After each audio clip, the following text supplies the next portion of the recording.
Տիկին Գալյան շատ խոսվեց նախարարների պարգևավճարներ ստանալու հետ կապված եւ ասվում է, որ 3 միլիարդ բյուջեի դուրս է գրվել պարգևավճարների համար։ Դուք օրինակ ամենից ինչքան եք ստացել։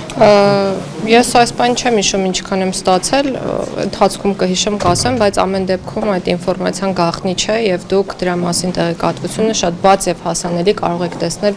իմ տարեկան հայտարարագրում եւ առհասարակ խորհուրդ եմ տալիս բոլոր պաշտոնատար անձանց, բոլոր հայտարարու պաշտոնատար անձանց հայտարարագրերը ուսումնասիրել եւ այնտեղ տեսնել թե ով ինչքան աշխատավարձ եւ հավելավճար է ստացել։ Տեսեք Տիկին Գալյան, հիմա ասում են դուք թոշակները 10,000-ով անգամ ցուցակում եք բարձրացնել եւ թոշակառուների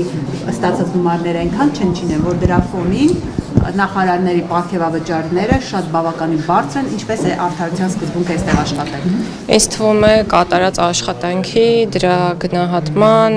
աշխատանքի ռիսկայնության գնահատման եւ մի շարք այլ համատեքստեր կան աշխատավարձի չափը որոշելու հարցում։ Կառավարությունը կարող էր գնալ շատ ավելի ռադիկալ որոշման եւ ապագայում կարծում եմ, որ պետք է գնա այդ ճանապարհով, որ վերանայի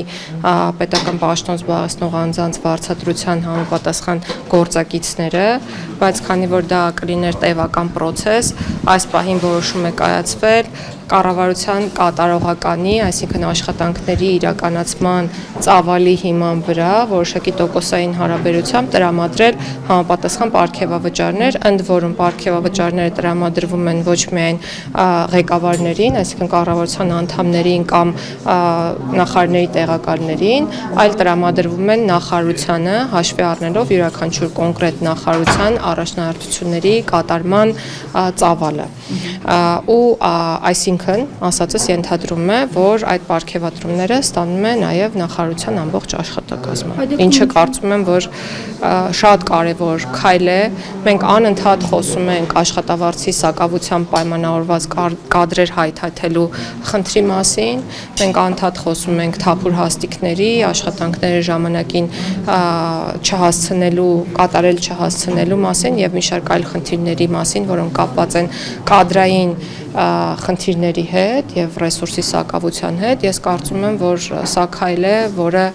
մեծ գոհունակությամբ եւ երկար սպասման արդյունքում ընդունվել է նաեւ հանրային բոլոր ծառայողների կողմից եւ մեծ մոտիվացիոն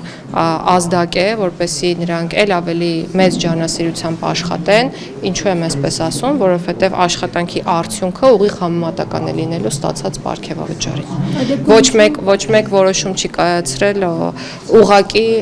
վճարել պարգևավճարներ, շատ երկար է կառավարության կողմից քննարկվել մեթոդաբանությունը եւ որոշում է կայացվել պատճառաբանված կերպով բաշխել պարգևավճարները կամ կարող ենք դա համարել աշխատանքի վարձատրություն, որովհետեւ իրական տրամաբանությունը ու էությունը այդ կարգավորման ու կառավարության համապատասխան որոշման, որը ես այսօր տեսա, որ ասվում է հույժ գաղտնի է, բացարձակ գաղտնի չէ, հրապարակային է,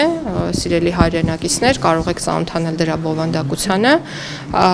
որոշում է կայացվել, որ պատճառաբանված տարբերակով պետք է տեղի ունենա, կրկնում եմ գնահատելով յուրաքանչյուր նախարարության աշխատանքը։ Դուք կառավարությունը երկար մոտավորապես 7 միլիոն, եթե չեմ սխալվում, հարկերը հանած 6-ից 7 միլիոնի կարգի, բայց ճշգրտված կներկայացնեմ հայտարարագրում իհարկե, ընդ որում սա հավելավճար է, որը հանրության աչքին երևալու է որպես միանվագ գումար, որը տրամադրվել է օրինակ նախարարին իմ դեպքում, բայց սա ամբողջ տարվա աշխատանքի դիմաց ես համարում եմ որպես վարձատրություն։ Այսինքն շատ չեք համարում այդ 7 միլիոնը։ Կարծում եք նորմալ է Հայաստանում։ Գիտեք, նախարարների եւ նրանց աշխատակազմերի նախ հստակ հիերարխիա գոյություն ունի գործակիցների սահմանման եւ ես խոսքի սկզբում նշեցի, որ դա ունի տրամաբանություն կապված աշխատանքի բովանդակության, քանակի, ռիսկայնության եւ ամեն ինչի հետ։ Ես կարծում եմ, որ կառավարությունը եւ ոչ միայն կառավարությունը, այլ նաեւ դատարանները, իրավապահ համակարգի ներկայացուցիչները, նաեւ ինչու ոչ օրենսդիր մարմնի ներկայացուցիչները կատարում են այնպիսի աշխատանք, որը պետք է այո բարձր վարձատրվի մեր պետությունում, ինչու, որովհետեւ մենք նույն խնդիրը ես հետ շատ անկեղծ եմ ուզում լինել, փոխնախարարի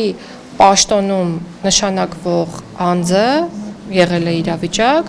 երբ ուղղակի հրաժարվել է հաշվի առնելով աշխատավարձը, որովհետև որոշ այլ մարմիններում, այդ թվում կառավարության ենթակա մարմիններում այսօր վարչության պետերը ստանում են ավելի բարձր աշխատավարձ, քան կարող էր ստանալ փոխնախարարը։ Եթե այսքան անկեղծացա, իմ մասին էլ ձեզ մի բան պատմեմ, գլխավոր դատախազի տեղակալի պաշտոնից հետո, երբ նշանակվեցի նախարարի պաշտոնում, իմ աշխատավարձը տարբերվում էր ինձ համար անբարենպաստ տեսանկյունից, որովհետև ուղղակի իջեցվել էր, ոչ թե իջեցվել էր, այլ այդպես էր, որովհետև ցածր էր ավելի, քան գլխավոր դատախազի տեղակալի պաշտոնում իմ ստացած աշխատավարձը։ Բայց ես իմ ռիսկերը գնահատ, իհարկե կարող է եւ ձեր ուզած աշխատավարձը չէ, որ երկրի վիճակը, պետբյուջեն, թոշակները այնպես են։ Դուք ինձ ընդհատեցիք։ Դուք ինձ ընդհատեցիք։ Ցանկալի չէ։ Ես շարունակում էի միտքս ասելով, որ կարող էի չընտրել նաև նախարարի պաշտոնը, բայց ընտրեցի հաշվի առնելով բոլոր այն վատ հարացումները սոցիալական վիճակի մասով, որոնք կան, եւ այն աշխատանքի բնույթը ինձ գրավեց, որ ես այսօր իրականացնում եմ եւ շատ գոհ եմ, որ ընտրել եմ այս ճանապարհը։ Ասում եք կառավարությունը երկար քննարկել է այս հարցը, այս դեպքում ինչու նույն որոշումը չի կայացվել ուսուցիչների նկատմամբ, դասախոսների, բժիշկների եւ միայն շատ པարզ պատճառաբանությամբ, որովհետեւ տարբեր մարմինների հետ կապված աշխատավարձերի բարձրացման ֆորմուլաները մշակվել են տարբեր ժամանակահատվածներում եւ տարբեր կերպ։ Ուսուցիչների համար գործարկվել է ատեստավորման համակարգը, որի արդյունքում մեր երկրում կան հարյուրավոր ուսուցիչներ, որոնք 500,000 դրամ եւ ավել աշխատավարձ են ստանում, եւ եթե ես չեմ սխալվում, կառավարության վերջին նիստերից մեկում վարչապետը նույնիսկ խոսեց ուսուցիչների մասին, որոնք փոքրաթիվ են, տասնյակի չեն հասնում, որոնք ստանում են 700,000 դրամ աշխատավարձ։ Ես կդժվարանամ անգամ հիշել, թե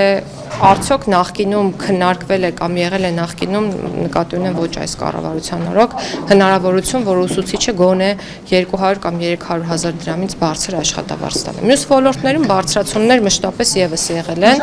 Ես կարող եմ, դուք ինձ նորից ընդհատում եք եւ դա ընդունելի չէ։ Մյուս ոլորտների մասին խոսելիս պետք է նշեմ նաեւ քրեակատարական համակարգի ծառայողների մասին, ոստիկանության մասին, զինվորական ծառայություն իրականացնող անձանց մասին, դատական իշխանության մասին, իրավապահ համակարգի մասին, այս բոլոր ոլորտներում մենք ունեցել ենք 50%-ից ավել աշխատավարձային աճ եւ պարգևատրումների հստակ տրամաբանություն, ընդ որում հիմնականում զինվորական ծառայություն ենթադրող կամ դրան նմանվող ծառայություններում, զինվորական ծառայություն ենթադրող կամ նմանատիպ այլ ծառայություններում աշխատավարձի բարձրացումը պայմանավորվել է ատեստավորմամբ, այսինքն կրկին պատճառաբանված, հիմնավորված որոշումների կայացման համատեքստում է եղել աշխատավարձի բարձրացումը։ Ատեստավորումը անցել է դրական շեմով, աշխատավարձը բարձրացվել է համապատասխան ծառայողի, չի անցել, չի բարձրացվել, բայց այս տրամաբանությունից զատ բոլոր իմ կողմից նշված ծառայություններում գոնե թե մեկ անգամ, եթե չեմ սխալվում, ոչ պակաս քան 30%-ով աշխատավարձերի ուղղակի բարձրացում է տեղի ունեցել։ Ես ձեզ կխնդրեմ գնալ կրկին թերթել պատմության էջերը, հանել այն բոլոր փոփոխությունները աշխատավարձերի բարձրացման հետ կապված, որոնք այս կառավարության մանդատը ստանձնելուց հետո տեղի են ունեցել եւ ես ձեզ վստահեցնում եմ, որ պետական բոլոր օղակներում դուք փոփոխությունները կտեսնեք։ Հիմա մի ճշտում է, ձեր ստացած գումարները աշխատավարձի բարձրացում է, թե պարգևատրություն Աշխատավարձ իրավական տեսանկյունից կլիներ այն դեպքում, երբ բարձրացվեր գործակիցը օրենքում, եւ ես իմ խոսքի սկզբում նշեցի, որ շատ ավելի լավ կլիներ, որ այդպես լիներ, բայց դա կլինի ապագայում, ես հուսով եմ, որպեսզի իրավական տեսանկյունից օրենքի հիման վրա փոխհատուցումը համարվի հենց աշխատավարձ։ Այս պահին պարգևավճարի մասն է խոսքը, բայց դա փաստահեն եղանակով նշեցի, որ համարվում է աշխատավարձի դիմաց հատուցում, ներողություն, աշխատանքի դիմաց հատուցում, կարող եք դա համարել աշխատավարձ, ինչու, որովհետև դա տրամադրվում է գնահատելով կոնկրետ նախարարության աշխատանքը։ Շատ լավ, փաստորեն դուք լավ նկատի ունեմ կառավարության անդամները լավ աշխատանքի համար են այդ գումարները ստացել, բայց սրանից ամիսներ առաջ Նիկոլ Փաշինյանն ասում էր, որ դուք վատ եք սովորել, մնացել եք նույն դասարանում, հետևաբար ինչի համար են տրվել այդ պարգևավճարները ձեզ։ Խոսքը ձեր մասին չէ, ընդհանուր կառավարության մասին է խոսքը։ Կառավարությունը լավ թե վատ է։ Ես ձեզ մի հուշում անեմ, ես խորհուրդ եմ տալիս կոնտեքստից չկտրել երբևէ որևէ պաշտոն տարանձի ասվածը եւ չներկայացնել դա հանրությանը կոնտեքստից դուրս։ Ես ասում եմ այո, շատ հարցերում մենք չունենք կրթական այն բավարար մակարդակը, որը պետք է ունենանք կամ ցանկալի ունենանք եւ ձգտում ենք ունենալ։ Եվ ամոթ չէ շարունակական կրթվելը եւ ցանկություն ունենալ ինքնակրթվելու։ Որպեսզի դուք գնահատեք կառավարության աշխատանքը, դուք կարող եք վերցնել կառավարության ծրագիրը, կարող եք վերցնել նախարարությունների կողմից մշակված եւ կառավարության կողմից ընդունված ռազմավարությունները եւ դիտարկել մոնիտորինգի արդյունքները, այսինքն կատարողականի գնահատականը, հաջորդ քայլով կարող եք վերցնել բյուջեի մասին օրենքը եւ նախարարություններին հատկացված ծավալները ֆինանսական միջոցների, գնահատել բյուջեի կատարողականը, կարող եք տեսնել այն մեգա նախագծերը, որոնք դրվում են նախարարությունների առջև որպես առաջնահերթություն կատարման տեսանկյունից եւ վերջնարդյունքում գնահատել, թե որքանով են դրանք կատարված եւ միայն այս հարցերին պատասխանելուց հետո կարող եք եզրահանգում ունենալ, արդյոք կառավարությունը լավ է աշխատել, թե վատ է աշխատել։ Դե հիմա ինչ վերաբերում է, բայց ես ձեզ մի բան նշեմ, որը ձեր ասածի հետ կապ չունի, բայց ամեն դեպքում, քանի որ կառավարությունը շատ կարևորում է կրթության շարունակականությունը, կառավարության որոշմամբ սահմանվել է, որ այդ պարգևավճարի 10%-ը պետք է ծախսվի կրթական նպատակներով, այսինքն որոշակի վերապատրաստումներ պետք է անցնեն հանրային ծառայողները, բոլոր այն հանրային ծառայողները, որոնք պարգևատրվել են, իսկ դրանց շրջանակը շատ մեծ է։ Ես կարող եմ պատասխանատվություն վերցնել եւ ասել, որ գրեթե բոլոր հանրային ծառայողները պարգևատրվել են եւ դա լավ է, որ պարգևատրվել են։ Ինչ տարվա համար էլի է նախատեսված 2026-ին։ Կառավարության համապատասխան որոշումներին հետևեք եւ կտեղեկանեք։ Տիկին Գալյան, դուք օրինակ գերատեսչության որպես ղեկավար ինչ չափորոշիչով եք պարգևավճար սահմանել ձեր օրինակ վարչության պետերին, ավագ մասնագետներին, ինչն եք առաջնային համարել։ Մենք ունենք ներքին գնահատման մեխանիզմներ, ընդ որում գնահատումը իրականացնում եմ ոչ թե ես, այլ գնահատումն իրականացնում է աշխատակցի անմիջական ղեկավարը եւ հետո անմիջական ղեկավարների անմիջական ղեկավարը եւ հետո ուղղակի դրվում է իմ ստորագրությունը եւ ես չեմ կարող գնահատել ամենաներքևի օղակում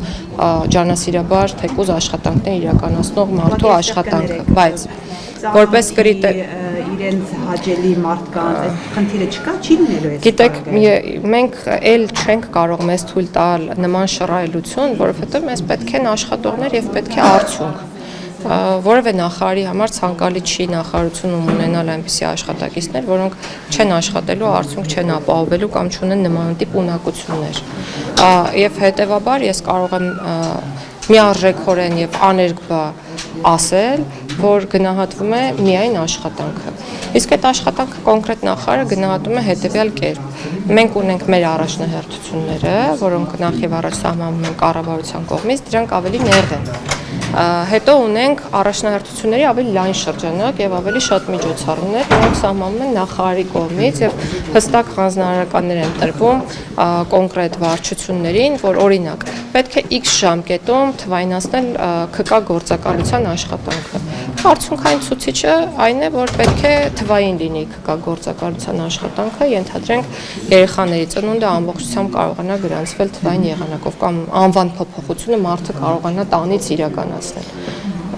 Եվ բոլոր ոլորտներում աշխատանքները այդ կերպ են իրականացվում։ Ու ես ուզում եմ մի բան էլ նշել, ճիշտ է ձեզ եւ հանրությանը այդ հարցն է շատ հետաքրքրում, բայց ես նոր 3 ժամ տևած քննարկումից դուրս եկա, որի ընթացքում 3 շատ կարևոր նախաձեռնություններ քննարկվեցին կառավարության, որոնք մեր աշխատանքի արտահայտումն են, Դեռ հարց չեմ լսել այդ նախագծերի մասին, խիստ եթե ցանկանաք կարող եմ ասել ինչ էինք քննարկում։ Եթե հետաքրքիր է ձեզ եւ Ուղիղ եթերում հեռարձակվել է այդ ամենը մեր բոլորի լրատվամիջոցներով։ Շատ է համարում վարչապետը Ինչ չլսեցի սկիզբը։ Մարդիկ երբ թոշակով չեն կարողանում գոյատևել եւ այլն, այդ մարդկանց հետաքրքրում են այն երբ որ դուք ասում եք ինչու է ձեզ դա հետաքրքրում է, որտեղ երբ որ իշխանություն փոխվեց, դրանք խոստանում էին այդ մարդկանց կյանքը բարելավել, իրենց այսպես ասած զոհաբերելով, հեղափոխության կանոններն էր դա։ Եվ մետրոյով էին օրինակ ցուցադրական գնում տուն գալիս, հետո սկսեցին ասել, որ 6-7 միլիոն ինչ ա, որ մենք չստանանք, լավ ենք աշխատում։ Դրա համար մարդկանց համար առաջին է դառնում իրենց խոստումների չկատարումը։ Հիմա դուք այսինքն համարում եք, որ դուք արժանի եք այդ միլիոնավոր պարգևավճարներին եւ դրա համար եք ստացել եք, ես ուզում եմ լսել ձեզնից ձեր գիտեք, չի կարելի ասել, որ դուք ասել եք թոշակները կբարձրացնենք, չեք բարձրացրել այն դեպքում, երբ բարձրացում տեղի ունեցել եւ ոչ մեկ անգամ։ Չի կարելի այդպես ներկայացնել եւ չի կարելի ինձ ընդհատել։ Չի կարելի ինձ ընդհատել, այդպես։ Ժողովուրդները կարող են ընդհատել եւ հարց տալ։ Ինչ է նշանակում չի կարելի ընդհատել։ Ես համարժեքության մասին էի հարցնում, ես չեմ ասել չեք բարձրացրել։ Իհարկե ինչ որ չափով բարձրացել է։ Ես խոսում եմ համարժեքության մասին։ Դա եմ հարցնում եւ ասում եմ հիմա դուք համարում եք, որ դուք նախարարները, փոխնախարարները, վարչության պետերը, որոնք ստացել են այդ աստղաբաշխական թվերը, համարում եք, որ արժանի են դրան, այո, եւ պետք է ստանան։ Ես այն եմ ուզում ճշտել։ Դուք ինչպես եք գնահատում ձեր աշխատանքի նախարարների, փոխնախարարների եւ այդ վարչատրությունը համարժեք եք կարծում եք, արժանի են դրան։ Սա եմ հարցնում։